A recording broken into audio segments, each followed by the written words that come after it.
And honestly, if you cut all the other stuff out that I'm talking about and you just make it about what was this movie marketed to be, I think Disney should have said, hey, we are making movies about the toys in the Toy Story universe. That's it. I think that would have been much better than saying Andy fell in love with this, because the more I think about Andy falling in love with this, the less likely that seems.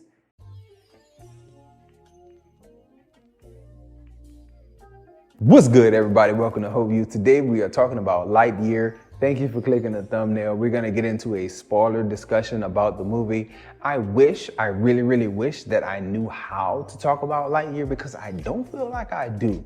The more you think about the movie, the worse the movie gets. So let's get into the things that kind of ruin an otherwise good movie in Lightyear. Lightyear was a good movie that was marketed poorly. And I don't know, maybe it's just me, but the more I think about that opening title card, those first few words that you see on the screen when the movie starts, it just, every time I think about it, it just brings the movie further and further down for me. Let's talk about why that's such a big thing. That's really the point of this video. The opening crawl says that Andy fell in love with this movie in 1995, and it's what made him love the character of Buzz Lightyear. You watch the entire movie, and the movie is good. The movie is not bad. It kind of falls apart in the third act. A lot of movies do that. The story was clear and concise. The visuals look nice. The pace isn't that bad. It's not that bad of a movie.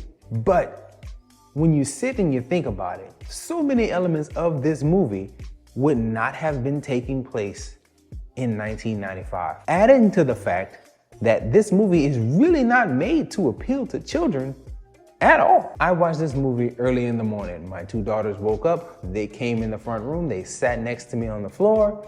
We started watching. 10 minutes in, they were done. This does not really appeal to kids, but yet your opening crawl tells me a 7 or 8-year-old Andy fell in love with this in 1995. I keep saying a year because the year is super important. Let's analyze the characters and the way things go in this film from the perspective of 1995. You have a black female co-lead, actually two black female co-leads. In 1995, that may have worked. Maybe that would have worked in 1995. Action sci-fi, I think they could have gotten away with it. One of those co-leads is LGBT. She's a lesbian. In 1995, maybe they touch on that, but they probably don't go too deep into that. In this movie, it's gonna be like a central plot point, and like the fact that this person is LGBT. She has a family, she has a relationship that grows into something great while Buzz is off trying to complete the mission. That is a central part of growth for his character in the final parts of the movie. And you see that part right there. That part is where you start to lose me, because I don't see that being a thing in 1995.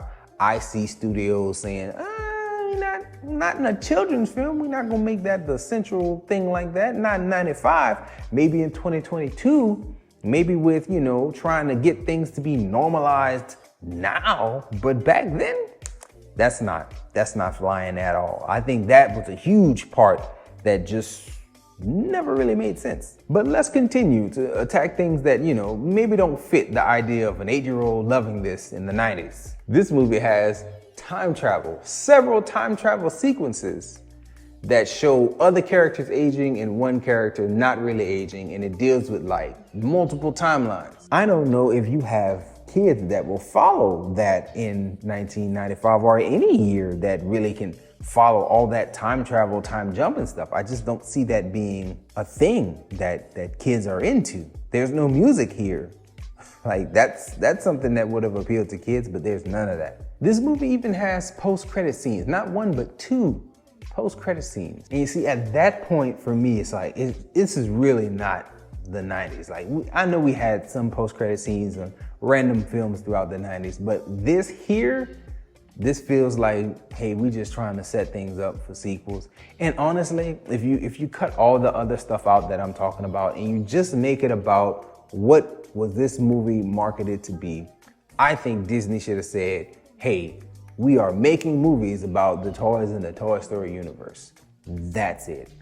I think that would have been much better than saying Andy fell in love with this, because the more I think about Andy falling in love with this, the less likely that seems.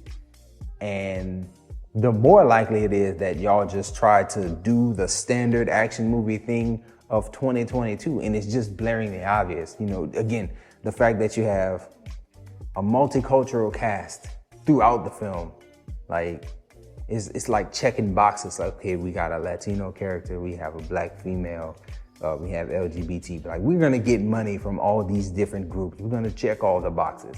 That's what it felt like looking at this. And again, that wasn't what was done in the 90s. That is what we are doing now. Like, studios are really monetizing all the demographics now and trying to appeal to everyone's sensibilities now. That is not something that they did back then.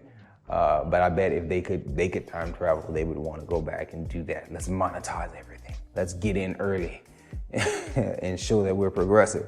The more I think about this was supposed to be from the 90s, it ruins it for me. And I would have much rather them just come out and say, hey, we're doing everything we can to stay in the Toy Story universe. So now, bam, you have Buzz Lightyear. And eventually you'll get, bam, a Western starring Woody. Just because, like, we're just trying to do anything and keep getting money from that Toy Story line of films, because we just can't let go.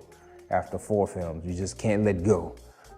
So that would have been the more honest approach.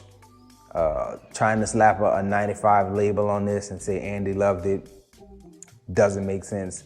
I really and truly think that the Lightyear was meant to attract audiences that were like my age, people who saw Toy Story as children, the first ones, and thought like, oh, where Buzz Lightyear come from? And then here's where Buzz Lightyear comes from. Nah, it's not the way. I don't think that's the way. So anyway, those are my thoughts here on Lightyear, man. It was decent of a movie, but the more you think about it logically, makes no sense at all. Enjoy yourself, guard your heart, go watch something good.